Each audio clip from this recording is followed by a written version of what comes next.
আমি শুধু বলি এইটার মেয়াদের ব্যাপারে এখনো কোনো কথা হয়নি। আপনাদেরকে দুইটা জিনিস মাথায় রাখবেন কাইন্ডলি, সেটা হচ্ছে রাজনৈতিক দলগুলোর প্রত্যাশা থাকবে যে যত তাড়াতাড়ি সম্ভব নির্বাচন।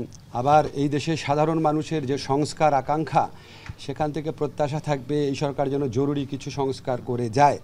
কারণ আমরা দেখেছি অতীতে পুলিশ, বিচার বিভাগ, দুর্নীতি দমন কমিশন সহ বিভিন্ন রাষ্ট্রীয় প্রতিষ্ঠানকে, এমনকি পাবলিক বিশ্ববিদ্যালয়কে, এগুলিকে জনগণকে নির্যাতনের ওয়েপন হিসাবে ইউজ করার চেষ্টা করা হয়েছে।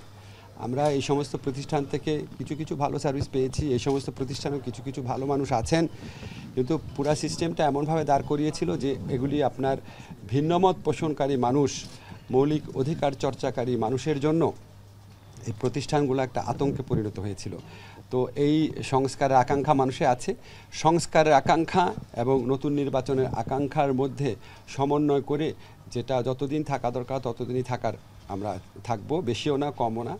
ব্যক্তিগতভাবে যদি আপনাকে বলি, আমি আমার বিশ্ববিদ্যালয় শিক্ষকতার জীবন মিস করি, আমি আমার উন্মুক্ত ফ্রি জীবন মিস করি। আমার ব্যক্তিগত অভিমত হচ্ছে আমি আমার যত তাড়াতাড়ি সম্ভব কাজ শেষ করে কবে আমি আমার সেই জীবনে ফিরে যেতে পারবো, যেটা আমার ব্যক্তিগতভাবে আমার জন্য অনেক বেশি এনজয়েবল। ফলে আমার ব্যক্তিগত অভিমত এটা। কিন্তু দায়িত্বের জায়গা থেকে আমাকে এখানে আমাদের অন্যান্য উপদেষ্টাকে আমাদের যে দায়িত্বের জন্য আমরা আসছি সেই দায়িত্ব আমরা পালন করার চেষ্টা করব। আপনাদের যে প্রতিষ্ঠানগুলোর নাম বলেছি, ভুলে নির্বাচন কমিশন বলতে ভুলে গেছি। নির্বাচন কমিশনের ভূমিকা তো আপনারা জানেন।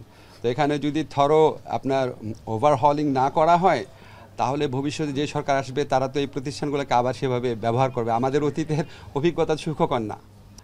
আমার মন্ত্রণালয়ের এখতিয়ারাধীন ব্যাপারে যা যা করার আছে আমি সর্বাত্মক চেষ্টা করব। আমি এই পজিশনে এসেছি, এটা আমি মনে করি এটা আমার একটা দায়িত্ব। এটা ছাত্র জনতার আকাঙ্ক্ষাকে প্রতিনিধিত্ব করার দায়িত্ব। আমি আইনের শিক্ষক, আমার অনেক ছাত্র আছেন লোয়ার জুডিশিয়ারিতে, হায়ার জুডিশিয়ারিতে। কিভাবে মিসক্যারেজ অফ জাস্টিস হয়েছে, বিচারের নামে কিভাবে হয়রানি হয়েছে, ন্যায় বিচার থেকে বঞ্চিত করা হয়েছে, এই পুরা প্রক্রিয়াটা সম্পর্কে ইনশাআল্লাহ আমি জানি।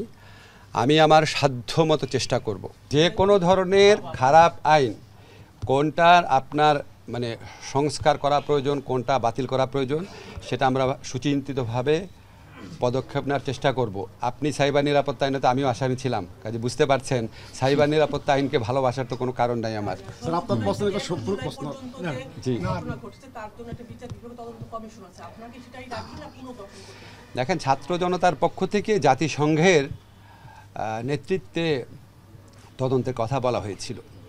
তো আমি মনে করি আমরা এখানে এসেছি, ছাত্র জনতা আমাদের জন্য যে একটা অপূর্ব সময় তৈরি করে দিয়েছে দেশকে গড়ার, সেই দায়িত্ব নিয়ে এসেছি, সেই প্রত্যাশাকে প্রতিনিধিত্ব করতে এসেছি। কাজেই সেটার দিকে আমাদের মনোযোগ থাকবে। আর বিচার বিভাগীয় তদন্ত এখন যেটা আপনি বলেছেন এটার ব্যাপারে এখন এই মুহূর্তে মন্তব্য করছি।